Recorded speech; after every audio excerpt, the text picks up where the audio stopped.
Good morning, good afternoon, good evening, ladies and gentlemen. Welcome to another episode of GNN. Today is February 7th, 2024, and we have a continuation of the UC Engage banner collaboration tonight.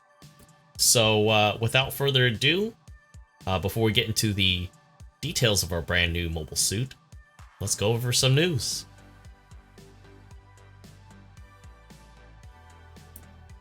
Alright, ladies and gentlemen, as I mentioned before, the UC Engage collaborative campaign is still ongoing. So we've already gotten the base Engage 0 as a token pack, the Engage 0 BST as our second to previous banner, as well as the latest Camphor High Mobility type.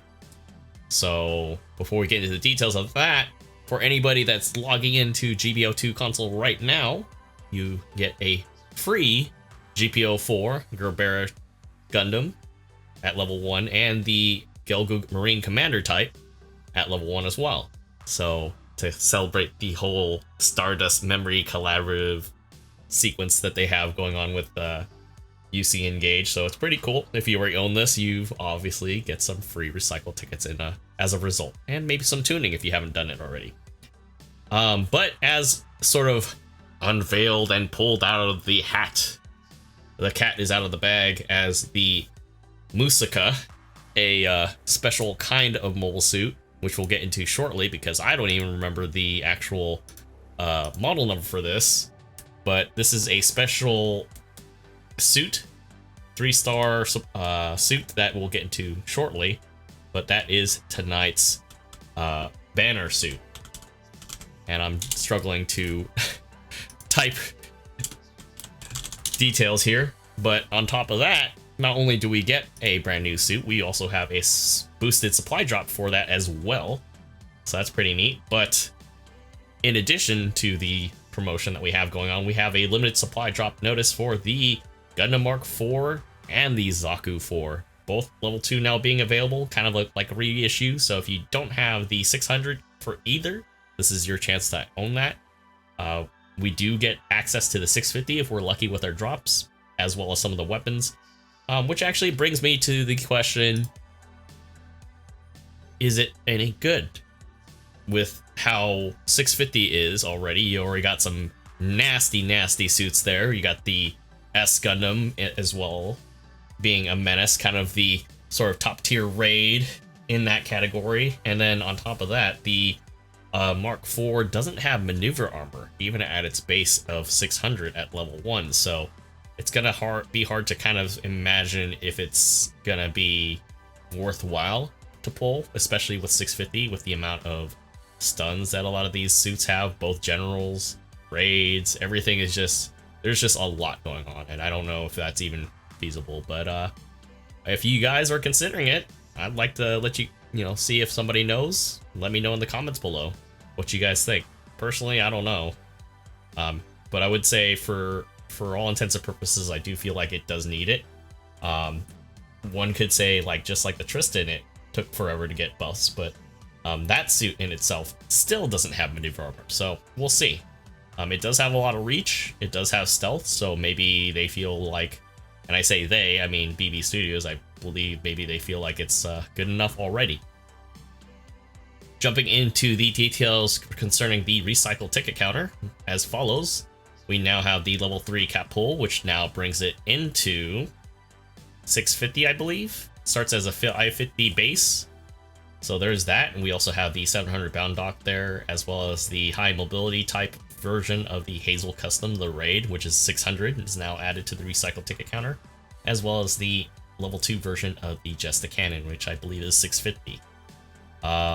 Changes to the DP exchange counter is as follows. We now have the 700 cost Bao Wu, as well as the Palace Athene and the level 4 version of the Full Armor 7th as well.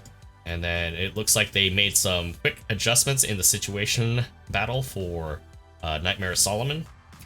The adjusted units as far as specifications are on the Gato Rickdom, which is the 550, as well as there's a separate one for 400, and it looks like they've adjusted the Shin Matsunaga FS Zaku 2, as well as the Zaku 2 for the Zaku machine gun and the bazooka Not sure exactly what they've changed. They're not really curvy on that detail-wise, but they have been adjusted nonetheless. Maybe they were adjusted in terms of damage output. Hard to say. But let's get into our new suit. All right, folks. So here we are, the Musika.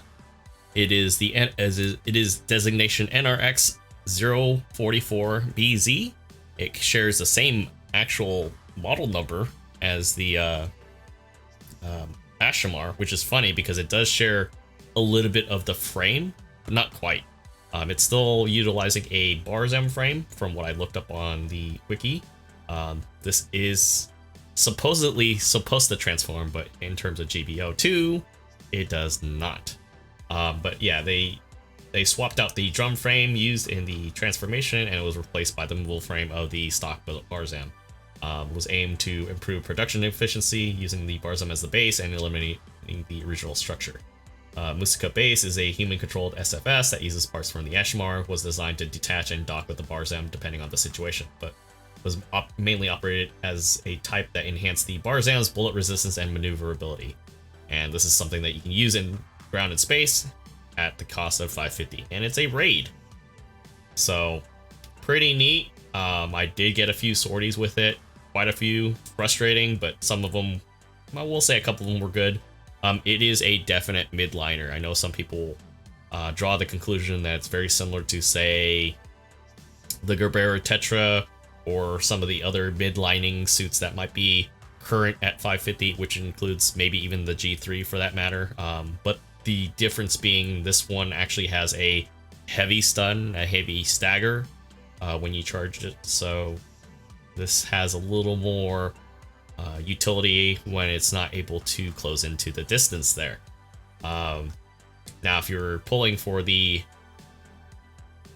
suit doing 10 pulls for this, you are getting the Buren normal suit, the original pilot for the Ashimar, so both his helmet and normal suit, which is pretty neat. And then if we jump into the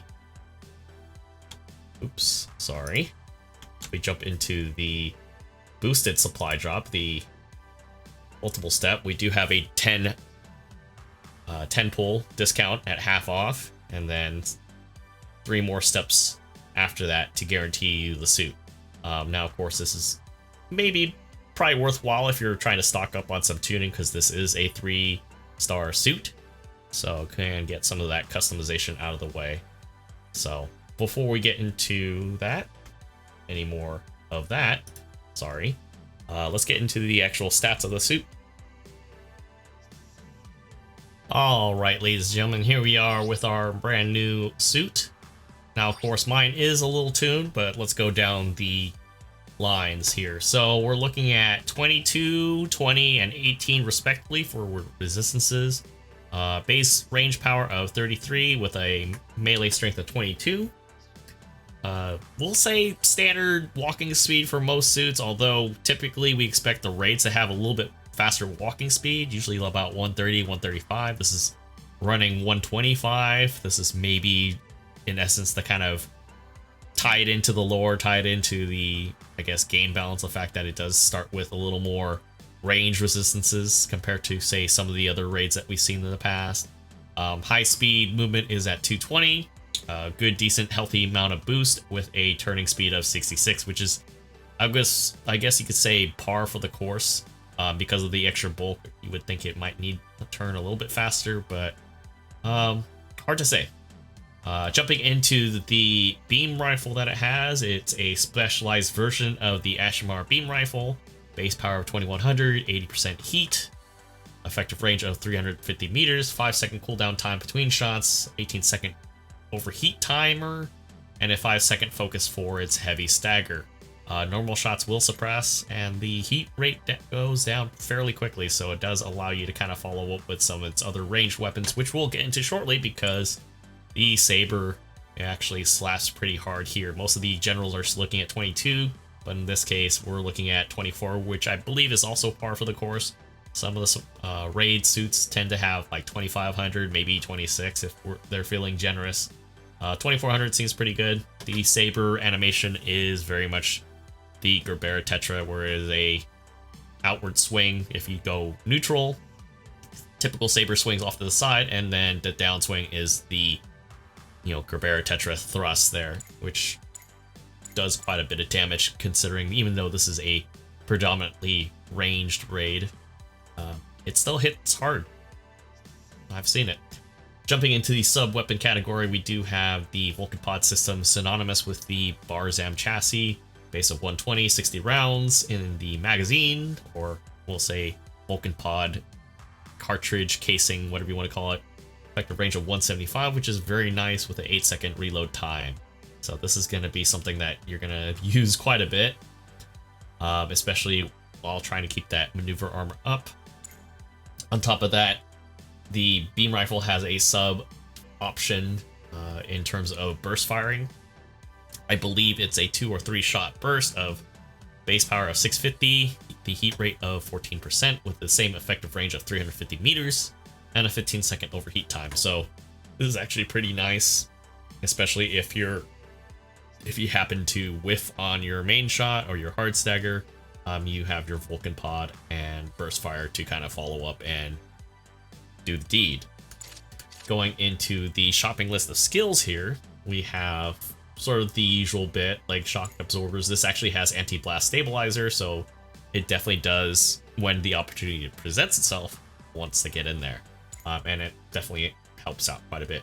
This also has a roll, flight control 3, balancers obviously, has assault booster level 3, maneuver armor 2, force injector 2. Only 2 swings, which, honestly, I'm not complaining. It would be nice to kind of see 3, since it's kind of par for the course for most raids, but by no means is that not effective at all. Obviously, standard radar performance there. It does have the aux power at level 2, similar to the Jurek power, so if you're at 1,000 or more and you take a hit that pretty much should zero you out, you do have a means of staying alive for only briefly. It does increase attack power and damage reduction when it is activated. It does nullify all reactions except for cumulative damage stagger only at the point of the skill being activated, and it cannot be redone, or it cannot be, reactivated during that same life. You do have special shoulder buffers, which reduce incoming damage for 15%, and the back buffer for 30%, the big giant ZZ style looking backpack, but that's about it. This thing has no leg buffers at all, very much like the stock Barzam, so typically my mind immediately goes to running leg armor for this, for sure. To kind of essentially keep it moving and kind of just staying alive as long as you can to just do damage, because if given the opportunity, I believe, from what I've seen and thrown it into action, it can do work. The damage potential is there. But just like any other suit out there, if the team is not supportive in any way, shape, or form, and they're off in Tahiti somewhere, this suit will suffer just like the rest. Alright folks, that concludes tonight's recap and news of the brand new Musika from the UC Engage collaborative event. If you guys have found the video informative, please do not hesitate to hit that like and subscribe button. It helps me out immensely and helps out the channel. Likes and subscribes are free. It doesn't cost you anything to do so. But more importantly, I want to hear from you guys. I want to know what you guys think about this suit.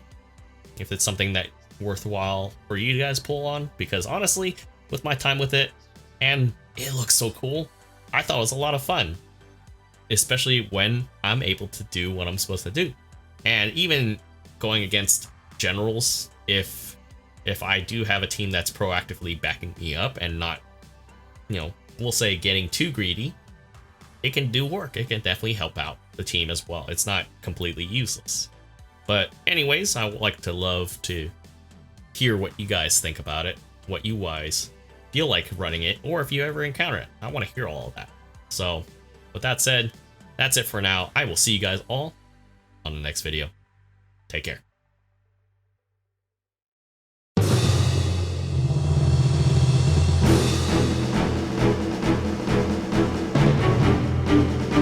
Bye.